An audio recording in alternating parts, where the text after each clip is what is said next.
Good Friday morning to you, everybody. Thank you for being here today. If you want to follow along, we will be in the 5th chapter of James, and I invite you to follow along if you're where you're able to.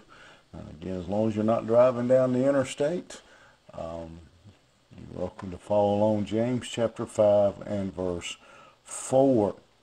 And there, James continues his discussion of wealth and the wealthy, and he cries out against certain behaviors of the wealthy. Beginning in verse 4, "Behold, the hire of the laborers who have reaped down your field, which is of you kept back by fraud, crieth.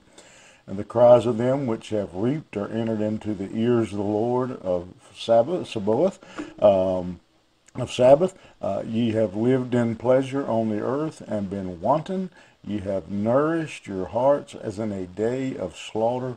You have condemned and killed the just, and he doth not resist you." He has previously warned the wealthy about their wealth and their riches, that they will pass away, that riches and wealth are not permanent, that they will eventually come to nothing, that your expensive clothes will be eaten by moths, that your stored up treasures won't benefit you at the judgment. Now he condemns the rich for how they treat others, and in particular those who work for them. And it's one of the things that actually, if you look through Scripture, you will see that there is a number of places that God is very harsh on how those in the workplace are treated, that they be treated fairly, that they be paid fairly. And in particular, James is writing about those who hold back pay from their employees, and yet they themselves are living the proverbial high on the hog by having the wages, holding on to the wages of those who have worked for them. There is some debate here where he says that whether or not he says you have condemned and killed the just, whether there was actually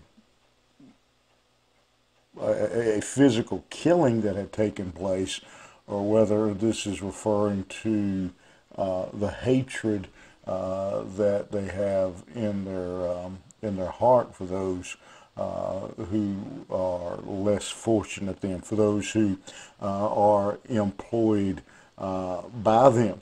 And again, this is a very serious matter to God, and I think it goes, we really need to be, I think, wise here, and probably the majority of the people who will be watching with me are going to say, well, that doesn't apply to me because I'm not wealthy myself, and I haven't not paid any employees. In fact, I don't even have any employees.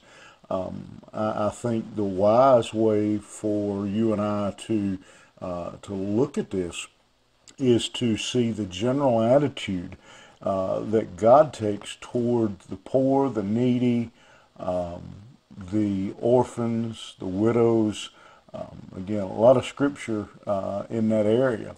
And we may not be specifically described by these verses, but all of us, if you're watching me this morning, you've evidently got a smartphone or a computer, something.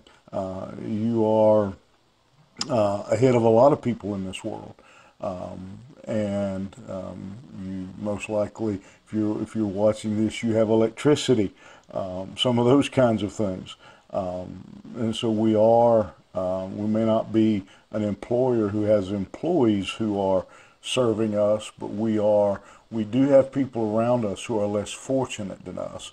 And I think we need to look at this verse and be wise and not just try to skate out of it because we don't specifically fit into the description, but consider carefully how we do treat others who are less fortunate than us, the poor, the homeless, the orphan, the widows, that the Bible is so clear in its teaching, that we consider the general principle that is revealed to us here as to how we treat others. Maybe we're not the employer who governs their pay, but maybe we are the manager. Maybe we are the face, the representative of the owner.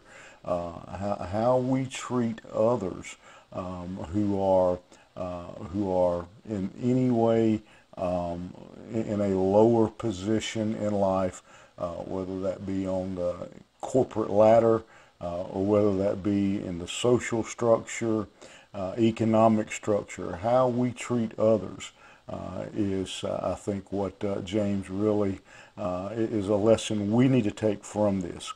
I don't want to say that's necessarily what James was saying, but I do think it's an important lesson for you and I. We see here how God feels about this general issue of those in any form of authority or upper position, treating those who are in any way beneath them. And so it reminds us how we treat the server at the restaurant, how we treat the person, maybe we're on a trip and staying in a hotel, the person who cleans our room, those kinds of things. All those positions, when we find ourselves with someone in a position of service to us, how we treat them matters to God. Might be the person at the fast food restaurant handing you your burger. How we treat them matters to God. I think that's a biblical principle we see throughout Scripture. How we treat others matters to Him. Hope it matters to you. Hope it matters to me.